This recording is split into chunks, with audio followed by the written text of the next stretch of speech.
ஐந்து கரத்தினை ஆணை முகத்தனை இந்தின் இளம்பிறை போலும் ஏற்றனை நந்தி மகந்தனை ஞான கொழுந்தினை புந்தியில் வைத்தடி போற்றுகின்றேனே. முதல் கடவுளான விநாயக பெருமானை வணங்கி சிவசக்தி டிவி நேயர்களுக்கு அன்பான வணக்கங்கள். உங்கள் பாரம்பரிய அருள்வாக்கு ஜோதிடர் பாலசுப்ரமணியன் அடியனின் அன்பு வணக்கங்கள். என்றும் குருவழியில் குருவை நேசிப்போம், குருவை போற்றுவோம். இப்போ நம்ம எதை பத்தி பார்க்க போறோம் அப்படின்னா, புது வருட பிறப்பு. அதாவது இந்த சித்திரை மாதம், இந்த வருட பிறப்பானது சித்திரை மாதம் அப்படின்னாலே பாத்தீங்க அப்படின்னா நமக்கு வருஷ பிறப்பு அப்படிங்கிறது எல்லாருக்குமே ஞாபகம் வந்துடும். இந்த வருட பிறப்புல தான் இந்த பஞ்சாங்கம் அப்படிங்கிறது புதுப்பிக்கப்படுது. அதுல இந்த பஞ்சாங்கமாகப்பட்டது அந்த புது வருட பிறப்பு என்னைக்கு பிறக்குது அப்படிங்கிறது நீங்க பாத்தீங்க அப்படின்னா, பங்குனி மாசம் 31 சனிக்கிழமை இரவு 8:10 அதாவது 13/4/2024 சனிக்கிழமை. இந்த விஷயம் 31 இப்ப நம்ம சொல்லியிருக்கோம். ஆனா சித்திரை மாதம் 1 அப்படின்னால்தான் அந்த வருட பிறப்பு நம்ம எப்பவும் நம்ம நினைக்கிறது. ஆனா முதல் நாளே பாத்தீங்க அப்படின்னா அந்த கிரகங்கள் எல்லாமே அமைப்புல மாறிடுது. அப்போ அந்த லக்கணம் விழுகிறது எல்லாமே பாத்தீங்க அப்படின்னா 8:10 முதல் நாளே இது பண்ணிடுது. சரி, இந்த கிரகத்தினுடைய இந்த வருடம் பிறக்கிறது பாத்தீங்க அப்படின்னா புலி வாகனத்துல பாலவ கரணத்துல. இந்த கிரகங்களுடைய அமைப்பு எங்கெங்க இருக்கு, அதாவது மேசம் முதல் மீனம் வரை இந்த கிரகங்களுடைய அமைப்பு இந்த புது வருடத்துக்கு எங்கெங்க இந்த கிரகங்கள் அமைஞ்சிருக்கு அப்படிங்கிறத கொஞ்சம் பார்ப்போம். சூரியன் குரு ரெண்டுமே பாத்தீங்க அப்படின்னா மேசத்துல. முதல்ல லக்கணம் விருச்சக லக்கணம். இந்த விருச்சக லக்கணம் அப்படி பாத்தீங்க அப்படின்னா செவ்வாயுடைய வீட்டுல பெரிய விஷயம். அது இல்லாம செவ்வாயும் சனியும் கும்பத்துல, புதன் சுக்கிரன் ராகு மீனத்துல, மேச வீட்டுல பாத்தீங்க அப்படின்னா சூரியன் குரு, சந்திரன் மிதுனத்துல இருக்காரு, கேது பகவான் பாத்தீங்க அப்படின்னா கன்னி வீட்டுல. அப்ப இந்த கிரகங்களுடைய அமைப்புல இந்த புது வருடமாகப்பட்டது பாத்தீங்க அப்படின்னா ஆதாயம் அப்படிங்கிறது பாத்தீங்க அப்படின்னா 47%, விரயம் 71%. அப்ப இந்த விரயம் எவ்வளவோ ஆதாயம் எவ்வளவோ அப்படின்னு கணக்கு பண்ணும்போது ஆதாயத்தை விட விரயம் அதிகமா இருக்கு. அப்ப இந்த வருடத்தினுடைய அமைப்பு அப்படித்தான் அமைப்பு.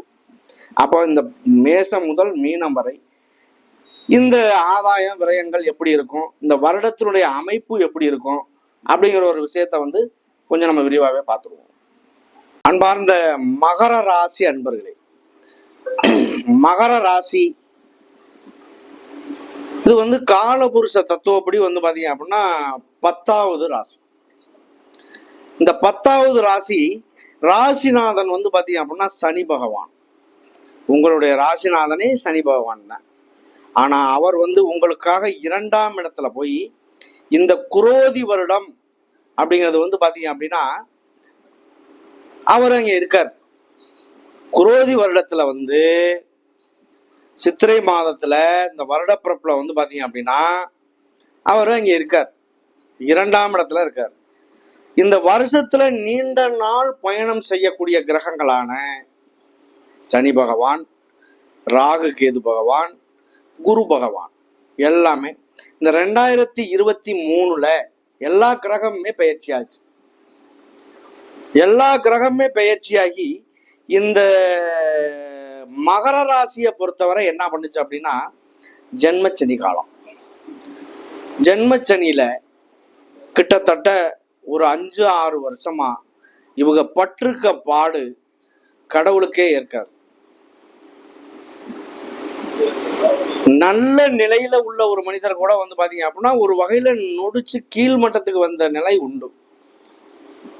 ஏதோ ஒரு வகையில கை பாதிப்பு, கால் பாதிப்பு, வண்டி வாகனங்கள்ல போகையில பாதிப்பு, பண விரயம், சொத்து சுகம் எல்லாம் விரயம் பண்றது, கோர்ட்டு கேஸு வம்பு வழக்க சந்திக்கிறது.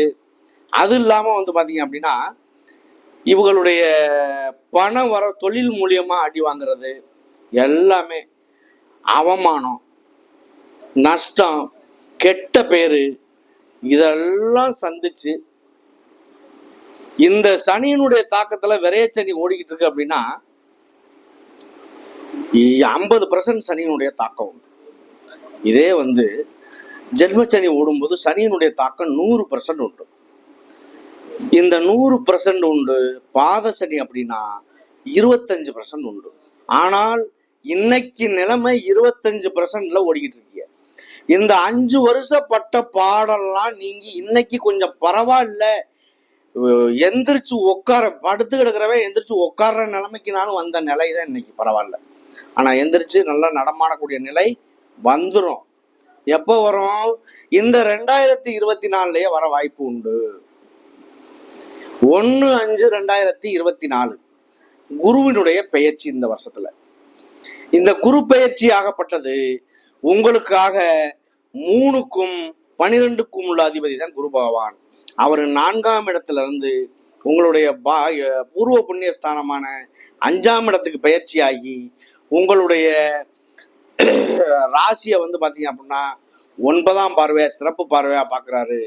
உங்களுக்காக 9ஆம் இடத்தை 5ஆம் பார்வையா பாக்குறாரு. 11ஆம் இடத்தை பாத்தீங்க அப்படின்னா 7ஆம் பார்வையா பாக்குறாரு. குரு இருக்கக்கூடிய இடத்தை விட பார்க்கக்கூடிய பார்வை பலன் அதிகம். குரு பார்த்தால் கோடி நன்மை. மகர ராசிக்காரங்க பூராமே இந்த மாதிரிதான் அடி வாங்கியிருப்பாங்களா அப்படின்னா அப்படி சொல்லிட முடியாது. நம்ம சொல்றது பொதுவான பலன் தான்.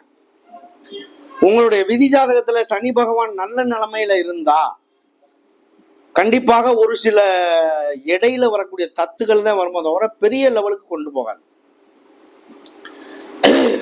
உங்களுடைய ஜனன ஜாதகம், பிறப்பு ஜாதகம், அதைத்தான் நம்ம விதி ஜாதகம் சொல்றோம். ஒரு ஜாதகருக்கு சூழ்நிலைகள் நல்ல சூழ்நிலை இருந்தாலும் கெட்ட சூழ்நிலை இருந்தாலும் அவருக்கு தசாபுத்தி காலங்கள் கை கொடுக்கும். இல்ல இந்த கிரகங்களுடைய அமைப்பு கோச்சார பலன்கள் கொஞ்ச நாளும் கை கொடுக்கும். அந்த கிடைக்கக்கூடிய நேரத்தை பயன்படுத்திக்கலாம் இல்லையா? அப்ப இந்த சனி பகவான் உங்களுக்காக 2ஆம் இடத்துல போய் அவர் செவ்வாயோட சேர்ந்திருக்கார். செவ்வாய் உங்க மகர ராசியில வரும்போது அவருடைய நிலை உச்சம். ஒரு கிரகம் நீசம் பெறுது அப்படின்னா 0% தான் மதிப்பு. ஒரு கிரகம் ஆட்சி பலம் பெறுது அப்படின்னா 100% மதிப்பு. ஒரு கிரகம் உச்சம் பெறுது அப்படின்னா 200 மடங்கு பலனை தரும். அப்ப இந்த விதி ஜாதகத்துல அந்த அமைப்பு இருந்தால், உங்களுடைய விதி ஜாதகத்துல நல்ல அமைப்பு இருக்கு அப்படின்னா எந்த வகையிலையும் அவ்வளவு சீக்கிரம் பாதிப்பு ஏற்பட்டுறாரு. நிறைய பேர் நம்ம கமாண்ட் பண்றீங்க. கமாண்ட்ல பாத்தீங்க அப்படின்னா நம்ம கமாண்டை ஒரு சில நேரத்துல பார்க்க முடியுது இல்லை. உங்களை எப்படி தொடர்பு கொள்றது, ஜாதகம் பார்க்கணும், ஜாதகம் எழுதணும், நேர்ல பார்க்க முடியுமா அப்படியெல்லாம் கேட்குறீங்க. நம்மளை பொறுத்தளவுக்கு பாரம்பரியமா இந்த ஜோதிடம் தான் வேலை. பாரம்பரிய அருள்வாக்கு ஜோதிடர் தான். நம்மளுடைய நம்பர் கீழேயே வந்துடும் ஸ்க்ரீன்லேயே. அதை பார்த்தீங்க அப்படின்னா நீங்கள் எப்போ வேணாலும் தொடர்பு கொள்ளலாம். உங்களுடைய சந்தேகங்களை, நல்ல சந்தேகங்களாக இருந்தால் கேட்கலாம். ஜாதகம் பார்க்குறதா இருக்கட்டும், ஜாதகம் எழுதுறதா இருக்கட்டும், எந்த விஷயமா இருந்தாலுமே தொடர்பு கொள்ளுங்க. நேரில் நமக்கு ஜாதகம் பார்க்கணும் அப்படிங்கிற ஒரு அவசியம் இல்லை. நேரில் பார்க்கணும் அப்படின்னு நீங்கள் நினச்சிங்க அப்படின்னா அது நம்ம அருள்வாக்கு கேட்குறவங்களுக்கு மட்டும்தான் அது நேரில் பலன். ஜாதகம் பார்க்குறதா இருந்தால் நீங்கள் வாட்ஸ்அப்பில் ஜாதகத்தை போட்டாலே ஜாதகத்தை நம்ம பார்த்து சொல்லிடுவோம், பயப்பட வேண்டியதில்லை. இப்போ இதை பொறுத்தளவுக்கு இந்த மகர ராசிக்கு இன்னைக்கு 25% தாக்கத்தில் இருந்தாலும் குருவினுடைய பார்வை வரும் பொழுது மிக மிக சுபராக மாறிவிடுவார். நல்ல கிரகத்தினுடைய பார்வை பாக்கியஸ்தானத்திலிருந்து வரும் பொழுது, பூர்வ புண்ணிய ஸ்தானத்துல வரும் பொழுது குலதெய்வத்தினுடைய அனுக்கிரகம் முழுமையாக கிடைக்க பெறுவார். குலதெய்வம் எங்கேன்னு தெரியலன்னு நினைக்கிறவர்கள்லாம் குலதெய்வம் கட்டுகளுக்குள்ள இருந்தாலும் கூட உடைச்சுக்கிட்டு வரும். உடைச்சுக்கிட்டு காக்கக்கூடிய காலகட்டம் இந்த மாதிரி குருவினுடைய பார்வை. குரு அப்படின்னா தேவகுரு. அவர் இருக்கக்கூடிய கிரகங்களே ரொம்ப சூப்பரான நல்ல தன்மையை கொண்ட கிரகம் அது. அப்ப அவருடைய பார்வை படும் பொழுது இந்த வருஷம், ஒரு வருஷத்துக்கு, அப்ப அவருடைய நிலையாகப்பட்டது இந்த 5 வருஷம் 6 வருஷத்துல என்னென்ன நிலைகளை நீங்க இழந்தீங்களோ அந்த இழந்த விஷயங்கள் எல்லாமே திரும்ப கிடைக்கக்கூடிய காலகட்டம் இந்த ஒரு வருஷம். நல்லா கிடைக்கக்கூடிய வாய்ப்பை பயன்படுத்திடுங்க.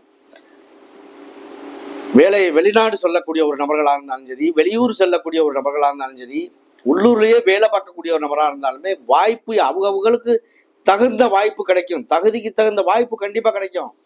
கிடைக்கக்கூடிய வாய்ப்புகளை பயன்படுத்திடுங்க. குழந்தை பேர் இல்லாதவர்களுக்கெல்லாம் கண்டிப்பா குழந்தை பேர் உண்டாகும். திருமணம் ஆகாத நபர்களுக்கு கண்டிப்பாக திருமணங்கள் கைகூடும். மறுமணங்கள் ஆகாத நபர்களுக்கு கண்டிப்பா மறுமணம் கைகூடும். இளைய தாரம் 11ஆம் இடத்தை பார்க்குறாரு. அப்போ இதெல்லாமே பார்த்தீங்க அப்படின்னா ரொம்ப பெரிய விஷயம். அப்போ இந்த விஷயமாகப்பட்டது உங்களுக்கு நல்ல நிலையில் இருக்குது. அப்படி பார்வை வரும் பொழுது இழந்த விஷயங்கள்லாம் கண்டிப்பாக பெறதுக்கான வாய்ப்பும் உண்டு. மகர ராசியை பொறுத்தளவுக்கு பாதசனி ஓடிக்கிட்டு இருக்கனால சனி பகவானுடைய வழிபாடு பண்ணுங்க. சனிக்கிழமை பிரம்ம முகூர்த்தத்தில் சனி பகவானுக்கு சூடத்தை பற்ற வச்சு சாமியை கும்பிட்டு சுற்றி வர்றதுங்கிறது பார்த்தீங்க அப்படின்னா ரொம்ப ரொம்ப சிறப்பான விஷயம். கண்ணில் குத்தணும்னு இருக்குது விதி அப்படின்னா அது பருவத்திலனாலும் குத்தம். கண்ணில் குத்துனா என்ன பலன், பருவத்தில் குத்துனா என்ன பலன், அதை பண்ணுறது தான் பரிகாரம். அதுதான் பரிகாரம். அப்போ பரிகாரத்துக்கு ஒரு தன்மை உண்டு. அப்போ எந்த நிலையாக இருந்தாலும் உங்களுக்கு பார்த்தீங்க அப்படின்னா 9ஆம் இடத்தை குரு பகவான் பார்ப்பதினால் 5ஆம் பார்வையாக பார்க்குறாரு. 5ஆம் பார்வையாக பார்க்குறது சிறப்பாக இருக்கும். அது இல்லாமல் 9ஆம் பார்வையாக பார்க்கறதுனால பூர்வ புண்ணியஸ்தானங்களில், அப்பாவினுடைய உடல்நிலைகளில், அப்பாவினுடைய சொத்துக்கள் மூலம், அப்பாவினுடைய சொத்துக்களில் கோர்ட்டு கேஸு வம்பு வழக்கு அந்த மாதிரி உள்ள இடங்கள், நீங்கள் குடுக்கல் வாங்கல் பண்ணியிருக்க இடங்கள் எல்லாமே ஒரு நல்ல மாற்றத்துக்கு உண்டாகணும். கண்டிப்பாக மாறும். கோர்ட்டு கேஸு வம்பு வழக்கு இந்த மாதிரி கிடக்கிற விஷயங்கள் எல்லாமே கோர்ட்டில் தீர்ப்பாகாமல் இருக்குன்னா நமக்கு சாதகமாக மாறுறதுக்கான வாய்ப்புகள் கூட உண்டு. அது அவரவருடைய விதியை பொறுத்து. அடுத்து 11ஆம் இடத்தையும் பார்க்குதுன்னா லாபஸ்தானம். 11 அப்படிங்கிறது லாபஸ்தானம், 9ங்கிறது பாக்கியஸ்தானம். உங்களுடைய ராசியை பார்க்கறதுங்கிறது ரொம்ப பெரிய விஷயம். இதெல்லாம் பார்க்கல எந்த வகையில் உங்களுக்கு குறைபாடு வரும்? கண்டிப்பாக இழந்த ஒரு நஷ்டங்களை திரும்ப பெறக்கூடிய ஒரு காலம். தொழில் மூலமாக இருந்தாலும் சரி, பண வரவு செலவுகள் மூலமாக இருந்தாலும் சரி, ஃபைனான்ஸ் தொழிலாக இருந்தாலும் சரி, ரியல் எஸ்டேட்டு அந்த மாதிரி இருந்தாலும் சரி, கவர்மெண்ட்ல வேலையை இழந்தவர்களாக இருந்தாலும் சரி. நிறைய பேர் பாருங்க இந்த சனியினுடைய தாக்கத்தில் இந்த நிலையில வேலையை ஒரு சிலர் இழந்திருப்பாங்க. அப்படிப்பட்ட வேலையை இழந்தவர்களுக்கு இந்த குரு பயிற்சியாகப்பட்டது திருப்பி வேலையை வாங்கி கொடுத்துரும். கண்டிப்பாக கம்ப்யூட்டர் சம்பந்தமாக வேலை பார்க்கக்கூடிய நபர்கள், சாஃப்ட்வேரில் வேலை பார்க்குறாங்க, இந்த மாதிரிலாம் உள்ள ஐடி வேலையெல்லாம் பார்க்குறாங்கன்னா அவங்களுக்கு ஒரு சில பாதிப்புகள் கண்டிப்பாக வந்திருக்கும். அந்த வந்த விஷயங்கள் ஆண் பெண் யாராக இருந்தாலுமே கண்டிப்பாக நல்ல மாற்றங்கள் உண்டாகும். கணவன் மனைவிக்குள்ள இருந்து வந்த கருத்து வேறுபாடுகள் எல்லாமே நீங்கி நல்லதாக மாறுறதுக்கான ஒரு வாய்ப்புகள் உருவாகும். சரி, இந்த ராசியில பார்த்தீங்க அப்படின்னா உத்திராடம், திருவோணம், அவிட்டம் 3 நட்சத்திரங்கள். 3 நட்சத்திரங்களுக்குமே உத்திராடம் என்பது சூரியனுடைய நட்சத்திரம். சூரியனுடைய நட்சத்திரம் இந்த மகர ராசியில வரும் பொழுது சூரியனாகப்பட்டவர் பகை வீடா இருந்தாலும் அவர் பார்த்தீங்க அப்படின்னா தனித்தன்மை கொண்டவர். உங்களுக்கு 8ஆம் வீட்டு அதிபதி 4ல் போய் உச்சமாகிறார். அது உங்களுக்கு ஒரு இந்த உத்திராட நட்சத்திரத்தை பொறுத்த அளவுக்கு இது விபரீத ராஜயோகம். கண்டிப்பாக இந்த கிரகங்கள் இங்கே அமைவுல இருக்கிற வரைக்கும் ஏதோ ஒரு வகையில் ஒரு லாட்ரி சீட்டு கூட உங்களுக்கு அடிக்க வாய்ப்பு உண்டு. ஒரு பணம் கண்டு எடுக்க வாய்ப்பு உண்டு. ஏதோ ஒரு வகையில் ஒரு நல்ல வாய்ப்புகள் கிடைக்கிறதுக்கான சூழ்நிலை இருக்கு. அப்போ இந்த உத்திராட நட்சத்திரம் சூரியனுடைய நட்சத்திரம் உச்சம் பெறுறதுனால் ஒரு கிரகம் நீசம் பெறுது அப்படின்னா 0% தான் மதிப்பு. உச்சம் பெறுது அப்படின்னா 200 மடங்கு பலனை தரும். ஆட்சி பலம் என்பது 100 மடங்கு பலனை தரும். நீங்கள் உச்சம் பெறும் பொழுது உங்களுக்கு தகுதிக்கு மீறின ஒரு வருமானங்கள் வர்றதுக்கான வாய்ப்பு உண்டாகும். அடுத்து பார்த்தீங்க அப்படின்னா திருவோணம். திருவோணம் என்பது சந்திரனுடைய நட்சத்திரம். இந்த மகர ராசி நேர்கள் எல்லாமே திருவோண நட்சத்திரத்தில் சந்திரன்னா சந்திரன் சுயசாரத்தில் நிற்கிறதா கணக்கு. அந்த சுயசாரத்தில் இருக்கக்கூடிய நபராக இருந்தாலும் இந்த சனியினுடைய தாக்கத்தில் ஒரு சில பாதிப்புகளை கொடுத்தே ஆவார். கொடுத்தாலும் இந்த திருவோண நட்சத்திரக்காரர்கள் நல்ல ஒரு பலசாலிகள். அதாவது இல்லாமல் நல்ல மூளையை யோசிக்கக்கூடிய ஒரு நபர்கள். அந்த மாதிரி யோசித்து செயல்பட்டு ஒரு வெற்றியையும் காணக்கூடிய ஒரு நபராக வருவாங்க. இந்த வெற்றி என்பது பார்த்தீங்கன்னா இந்த குருவினுடைய பார்வை 2024 இந்த குரோதி வருஷத்துல சித்திரை மாசத்துல பார்த்தீங்கன்னா நல்ல மாற்றத்தை தர்றதுக்கான வாய்ப்பு உண்டு. நீங்க வெளியூர் வெளிப்பயணங்கள் வெளிநாட்டில் இருக்கக்கூடிய ஒரு நபராக இருந்தாலும் உங்களுக்கு பார்த்தீங்க அப்படின்னா நல்ல ஒரு சம்பள உயர்வு, பதவி உயர்வு, சம்பள ப்ரமோஷன் எல்லாமே ஒரு கம்பெனி மாறி போகிறது, இந்த மாதிரிலாம் அமைப்புகள் கண்டிப்பாக உண்டு உங்களுக்கு. அப்போ இந்த திருவோணம் என்பது நல்ல மாற்றத்தை சந்திக்கும். இந்த 2024 ஃபுல்லாகவே உங்களுக்கு நல்லா தான் இருக்கும். 2025 5வது மாதம் வரைக்குமே உங்களுக்கு இந்த ஒரு வாய்ப்புகள் உண்டாகும். அப்போ ஒரு வருட காலங்கள் நீங்கள் தாராளமாக நீடித்து ஒரு நல்ல விஷயத்துல தொழில் பண்ணுறதா இருக்கட்டும், வெளியூர் போகிறதா இருக்கட்டும், வண்டி வாகனங்கள் வாங்குற நபர்கள் உங்களுக்கு இந்த ஒரு காலகட்டங்கள் அருமையாக இருக்கும். ஏன்னா உங்களுக்கு வந்து 3ல் வந்து சுக்கிரன் வந்து உச்சத்தில் இருக்கார். அவர் 5க்கும் 10க்கும் உள்ள அதிபதி. தொழிலுக்குன்னு வாங்கக்கூடிய ஒரு வண்டிகள் எல்லாமே வந்து பார்த்தீங்க அப்படின்னா நல்ல முன்னேற்றத்தை தரும். கடன் வாங்கி ஒரு வண்டி வாங்கினாலும் கடன் அடப்படும், வண்டி வந்து பார்த்தீங்க அப்படின்னா மிச்சமாகும் உங்களுக்கு. அப்படி ஒரு சூழ்நிலைகள் வரும்போது தவற விடாதீர்கள். அடுத்து அவிட்ட நட்சத்திரம். அவிட்ட நட்சத்திரக்காரர்கள் வந்து பார்த்தீங்க அப்படின்னா ஒரு பழமொழி சொல்லுவாங்க, அவிட்ட நட்சத்திரக்காரர்களுக்கு எந்த நிலையில இருந்தாலும் தவிட்டு பானையிலையும் தங்கம் இருக்கும் அப்படின்னு சொல்லுவாங்க. அது எல்லாருக்கும் பொருந்துமா அப்படிங்கிறது எனக்கு தெரியல. இருந்தாலும் அந்த அவிட்ட நட்சத்திரங்களுடைய தன்மை அது அது செவ்வாயுடைய நட்சத்திரம். ஏன்னா செவ்வாய் பகவான் உங்களுடைய ராசியில வரும் பொழுது உச்ச நிலையை அடையக்கூடிய நேரம். அப்ப 200 மடங்கு பலனை தருவார் அந்த உச்சம் பெற்ற கிரகம். உங்களுடைய பிறப்பிலேயே வந்து உச்சம் பெற கிரகம் பாக்கியஸ்தானத்துல செவ்வாய் உச்சம் பெறாரு அப்படின்னா கண்டிப்பா அவங்களுக்கு அவர் பிறந்ததுக்கு அப்புறம் சொத்து சோகம் கண்டிப்பா அமையும், வாங்குவாங்க. ஒரு பெரிய லெவல்ல ஒரு விவசாயம் அந்த மாதிரி பண்ணக்கூடிய ஒரு நபரா கூட இருப்பாங்க. இந்த மாதிரி உள்ள ஒரு சூழ்நிலைகள் எல்லாமே நல்லதா மாறக்கூடிய ஒரு காலகட்டம் அவிட்ட நட்சத்திரத்துக்கும் உண்டு. அவிட்ட நட்சத்திரம் செவ்வாயுடைய நட்சத்திரம். செவ்வாய் பகவானும் சனி பகவானும் உங்களுக்காக 2ஆம் இடத்துல இருக்காங்க. இந்த 2ங்கிறது 4க்கும் 11க்குள்ள அதிபதி தான் செவ்வாய் பகவான். செவ்வாய் வந்து நல்ல நிலையில இருக்கும் பொழுது உங்களுக்கு ஒரு நல்ல மாற்றங்கள் உருவாகும். வாழ்க்கையில் இந்த ஒரு வருட காலத்துக்குள்ள என்னென்ன இழந்தீங்களோ மறுபடியும் அதைத்தான் சொல்றேன் நான். என்னென்ன இழந்தமோ எல்லாத்தையும் கிடைக்கக்கூடிய ஒரு வாய்ப்புகள் உண்டு. மகர ராசியை பொறுத்தளவுக்கு இந்த 5 வருஷ காலத்துல கையில பாதிப்பு, காலில் பாதிப்பு, முழங்கால் பாதிப்பு, இந்த மாதிரியெல்லாம் நிறைய விஷயங்கள் நடந்திருக்கு. அந்த ஒரு பாதிப்புகளுக்குள்ள இருந்தாலும் இந்த குரு பயிற்சி நல்ல மாற்றத்தை தருவதற்கான வாய்ப்பு உண்டு. வாய்ப்பை பயன்படுத்துங்க. நன்றி, வணக்கம்.